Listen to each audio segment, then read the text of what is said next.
Welcome to Make Your Toolbox Divas, and today I'm going to show you how to make a no-sew tufted cushion. Alright, let's get dirty.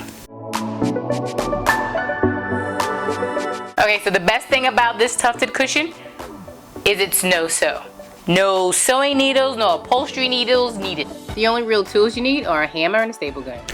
So we've already pre-cut a piece of plywood for the top of the bench that we're going to tuft with a mattress topper foam. And the reason we're using mattress topper foam is because it's cheaper.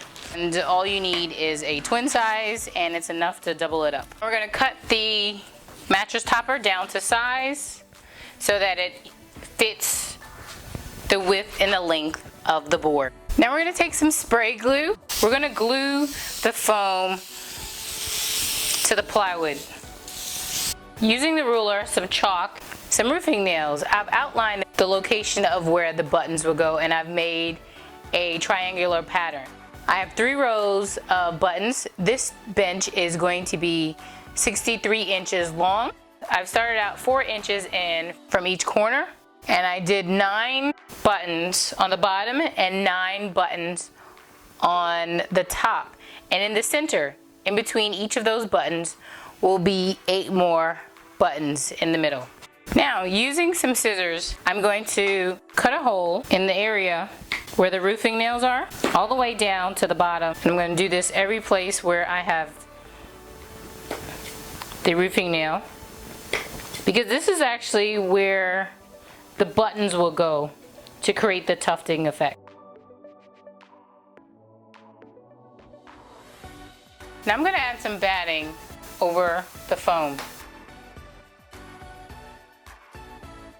I'm going to secure it with a staple gun before I flip it over. Now we're going to flip this over and continue securing everything with the staple gun. Now I'm going to trim the excess batting. I recommend doubling up on the corners with the batting so that you add some extra cushion. And I almost forgot, I strongly recommend wearing safety glasses when working with a staple gun as well, because you never know when a staple might just pop off and hit you smack dab on the chin. Place indentations in the batting where the holes are using your fingers by pressing into the batting. I also like to mark the holes by just placing a roofing nail into the spot, because the indentations can get lost in the batting. Okay, so now here comes the fun part. We're going to actually cover the bench top. And I found some really inexpensive fabric. A great solution when you're looking for upholstery fabric is you can use drapery. And this is a 1-panel drapery that I found at Hobby Lobby on clearance for $7 and some change. You can't beat that. This normally is about $10.99 to $20 a yard. This is a 54-inch by 96-inch panel drapery. And that works well for this because the bench top is about 63 inches long and 20 inches wide. So that gives us more than enough fabric to wrap around the bench as well as use for our button covers.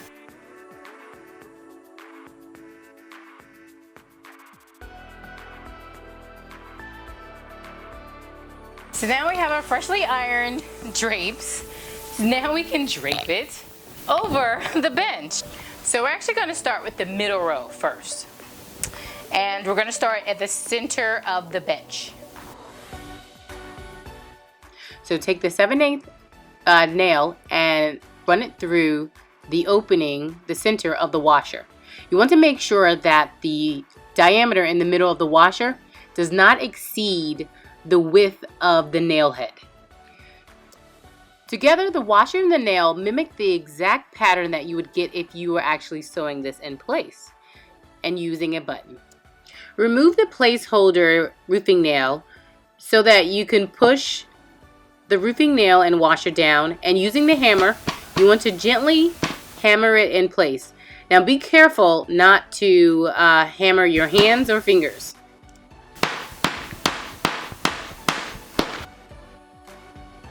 And you see how it already starts to, you can see the diamond effect in how when you actually hammer it in with the nail, how it changes, pushes it down nicely, and starts to make the effect that we're going for. All right, so we're gonna move over to the next area. Place the nail between the washers and locate the hole.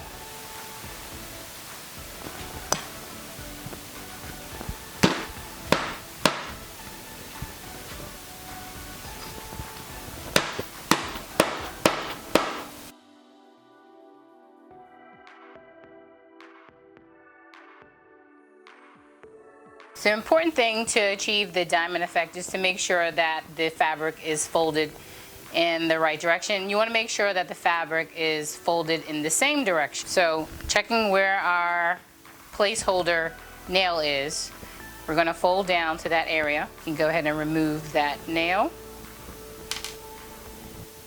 And now we're going to place a nail in a washer and place it in the area where we're going to be pulling.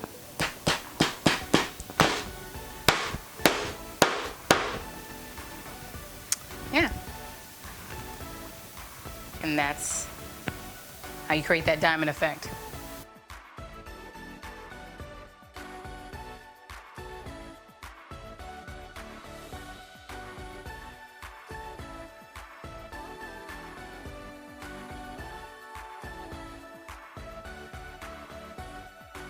Okay, so now that we have everything tufted in the middle, now I'm going to fold the edges, align with all of the outer buttons to finish off the bench.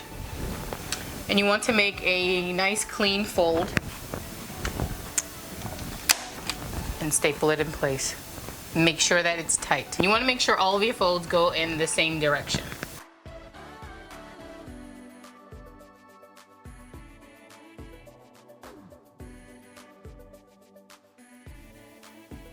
I'm going to trim the excess fabric.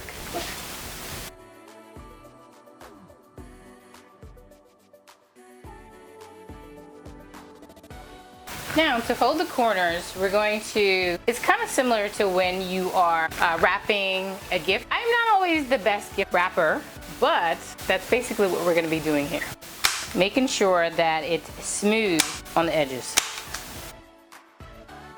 Now I'm going to line the bottom of the bench with some upholstery underlining, and I'm going to attach it using some fabric glue.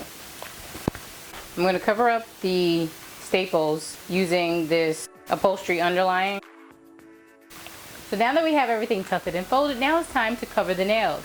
Okay, so to make the covered buttons, it's fairly simple. We're working with a covered button kit. So we're going to start out with a square of fabric, and then we have our plastic mold, and we're going to place the fabric inside the mold, followed by the button shell, and we're going to push the fabric into the button shell. And the great thing about this kit, it comes with both a back with a shank and a back without a shank, meaning that you don't have to cut the backs off if you're not going to be sewing it. So we can just use the back without the shank. So we're going to push it down over the fabric and then apply pressure until you hear it snap into place, and push it out, and you have your covered button. Okay, so now that we have all of our buttons covered, we are now going to glue them to the top of the nails. I suggest using a construction adhesive that has a brush. This will make it a lot easier when securing the button, and also it'll limit the chances of any of the construction adhesive getting on the actual fabric. So we have all of our nails covered, so in actuality the tufting is done. But I want to add a finishing touch that is going to take this bench top to a whole nother level. So you know that we used drapes, and you know drapes come with these hems already there.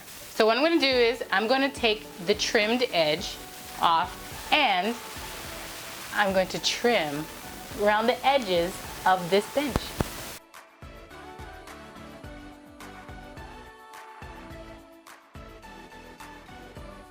So with the trim that we made using the hemline of the drapes, we're going to glue it around the edge of the bench top using a hot glue gun.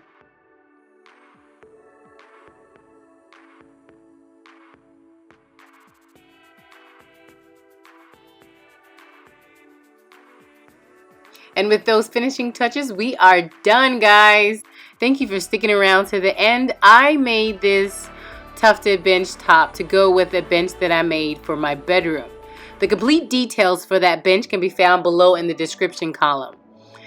And please, please hit that thumbs up button if you like this tutorial and subscribe to this channel so that you don't miss any of the future DIYs. And follow us on Facebook and Instagram at Toolbox Divas. Alright guys, till next time.